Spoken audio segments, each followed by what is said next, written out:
All right, welcome back.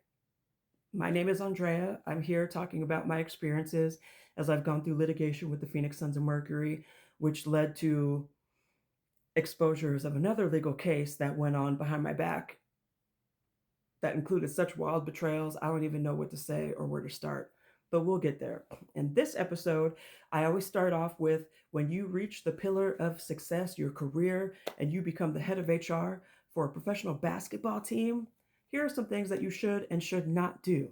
Now, if you are going to engage in trifling behavior, uh, you should at least do it in a way that is believable and includes some believable documentation.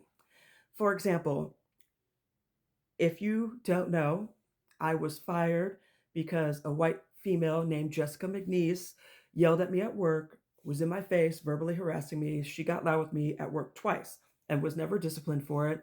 And then the second time that she did it, she went back to our boss, Miss Kimberly, who was the head of HR, and lied about what happened and said somehow at some point in time it escalated into I actually physically assaulted her or some stupid stuff like that. Now, again, these are accusations that are incredibly wild and they're incredibly serious. So if you have people saying that these are things that happen, you should have some very thorough documentation to back up those wild claims. Because again, libel, defamation of character, and slander.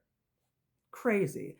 And if you're the head of HR, it is your job to mitigate risk or damages. And Miss Kimberly didn't do anything to mitigate any risk or damages because I could either assume that she's either treated people like this before or because she was part of this basketball organization with other people who had treated people this way before. She just knew she was going to be able to do it. But let me tell you what not to do. So, for example, and make sure that you check your state because you can always record conversations. So, after the pavilion incident where Jessica yelled at me and she lied about everything that happened, here's one thing that I tried to do. I tried to get the video evidence because, again, these are some pretty serious accusations that were leveraged against me. And I was adamant that none of it was true. And I wanted the videotape. And in an email documented, the head of HR said, well, the audio, there was no audio on the video footage. So the video footage doesn't prove one thing or another. But if you're trying to say that I was in people's faces, yelling and screaming and cussing at people and acting a scene and walking back and forth and waving my hands around, and then I physically assaulted someone, it doesn't matter if there's audio or not.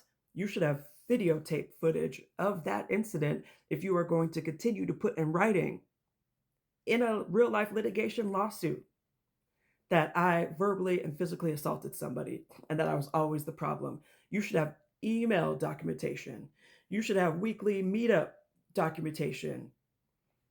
You should have emails and have things printed out. You should have write ups. You should have all of that stuff. If you are going to continue to go down a route where your organization is now in litigation with somebody and you can't prove any of the things that you said are true because they're all lies and you kept just lying. If you're the head of HR, the number one thing you should not do is lie and perjure yourself in writing and in your depositions. And to put in writing, in email, that the video of a verbal and physical assault, because it had no audio, it doesn't matter, is one of the dumbest things I've ever heard in my entire life.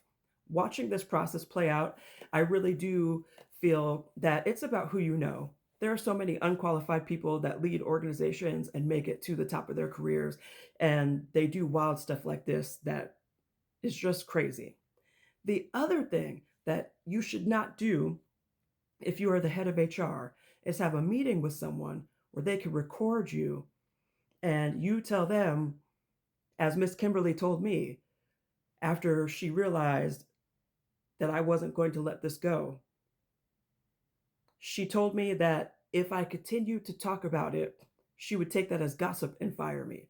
And then she told me that if I talked about this incident and how it was handled or approached Jessica or Jennifer or Elizabeth or anybody on the team about the lies that they were spreading around about me, she said that she would fire me and terminate me because she would take that as gossip.